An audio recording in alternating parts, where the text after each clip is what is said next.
tardes, licenciado. Mi nombre es Cristina Espinosa y yo voy a hablar acerca de lo que son las proteínas. Primero, definición. Las proteínas son una clase importante de moléculas que se encuentran en todas las células vivas. Una proteína se compone de una o más cadenas largas de aminoácidos, cuya secuencia corresponde a la secuencia de ADN del gen que la codifica. Características de las proteínas. Las proteínas están compuestas por diferentes tipos de aminoácidos unidos entre sí, que forman una larga cadena y de estructura compleja.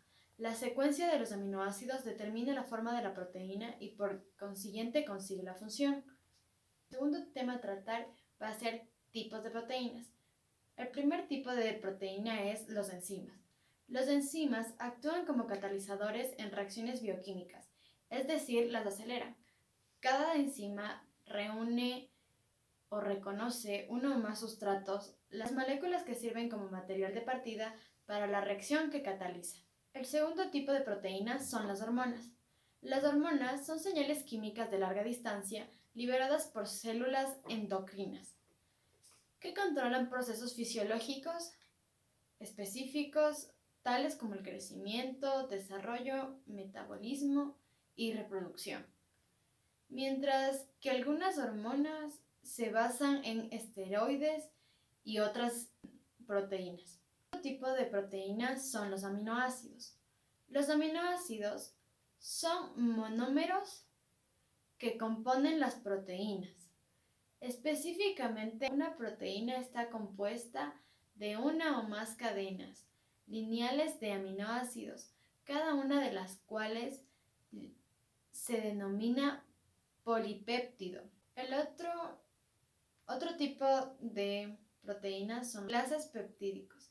Cada proteína de las células consiste en una o más cadenas polipeptídicas, cada una de las cuales se compone de aminoácidos unidos en orden específico. Tipos de proteína y sus funciones. De función, enzima digestiva. Ejemplos: amilasa, lipasa, pepsina. Funciones: degrado de los nutrientes en los alimentos en trozos más pequeños que pueden ser absorbidos por nuestro sistema. De otro que voy a hablar es de función transporte. Ejemplo, hemoglobina.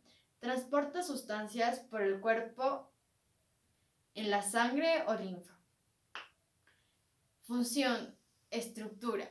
Ejemplo, actina, tubulina, queratina.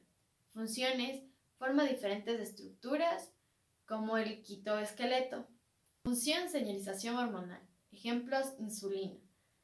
Funciones, coordina la actividad de diferentes sistemas del cuerpo. Otra función es la contracción. Ejemplos, la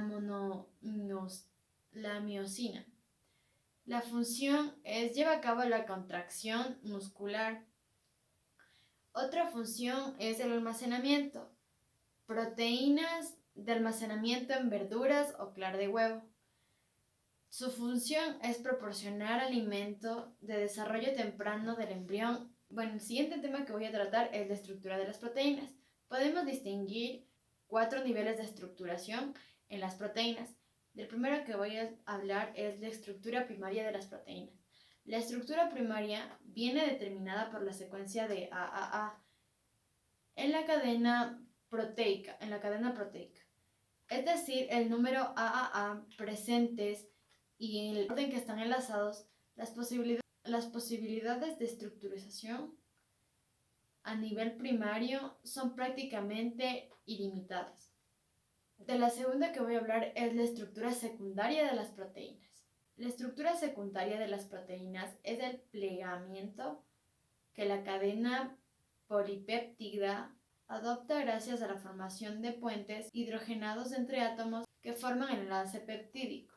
Los puentes de hidrógeno se establecen en grupos CO y NH del enlace peptídico, el primero como aceptor de H y el segundo como donador de H. De esta forma, la cadena polipeptídica es capaz de adoptar conformaciones de menor energía, libres y por lo tanto más estables.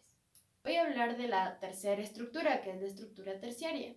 Se llama estructura terciaria a la disposición tridimensional de todos los átomos que componen la proteína, concepto equiparable al de conformación absoluta en otras moléculas.